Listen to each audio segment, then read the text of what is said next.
Hi, my name is Alliston Crawford, and today I will be reading from my book Fiyah, Haat.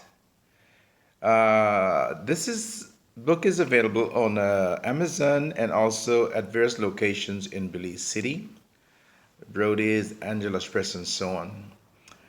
It's available on Amazon in the Kindle format and also in the paperback. I'll be reading a short excerpt from one of the short stories included here called Paint and Letter, which addresses the child which addresses the challenges of children growing up with single parents or with stepfathers in Belize. Paint and Letter. Today I will be meeting my dad, or should I say my father? I am perplexed about what I should call him. I am meeting him for the first time. The reason I put first in quotations is there is a shadow amongst the cobwebs of my memory.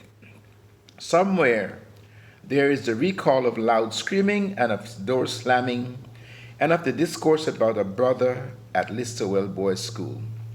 Apart from these associations that I try to bury, I do not remember anything about my father. Currently, we are living in Belize City on Regent Street West near East Canal, across from Georgie August Meat Shop. Along with the smell of sewage, when the wind shifts, I have the additional unpleasant duty to report on a stepfather whom I utterly despise. It is hard living near the canal which doubles as the regulator of waste levels and the disposal unit of the open sewer when the tide rises and falls. Life is ever more stress-filled because of this complete stranger sleeping in my mother's bed, but one who is demanding respect without any real effort at a relationship on his part. He acts as he came prepackaged with all the various colors of entitlement as leader of the pack, as the alpha dog.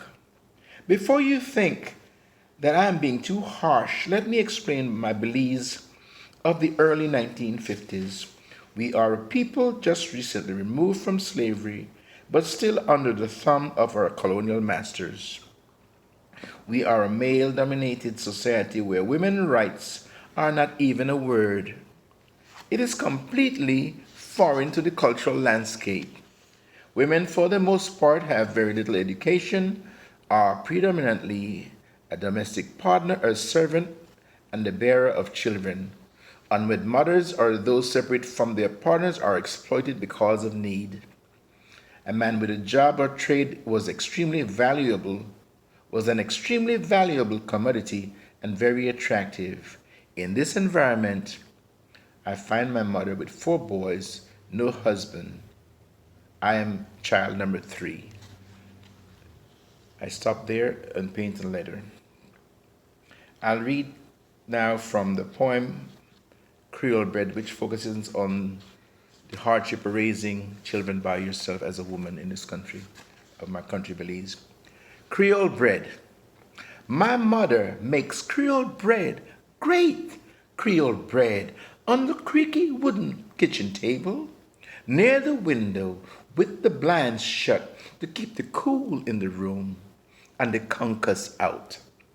My mother makes Creole bread, great Creole bread, in the hand-carved mahogany bowl, the wood seasoned with grease and sweat and the heat. She stands on her feet. She measures the flour by the size of the heap, adds the salt, the brown sugar, with her hands calloused by the heel of the palm where she kneads the dough. She adds a bit more.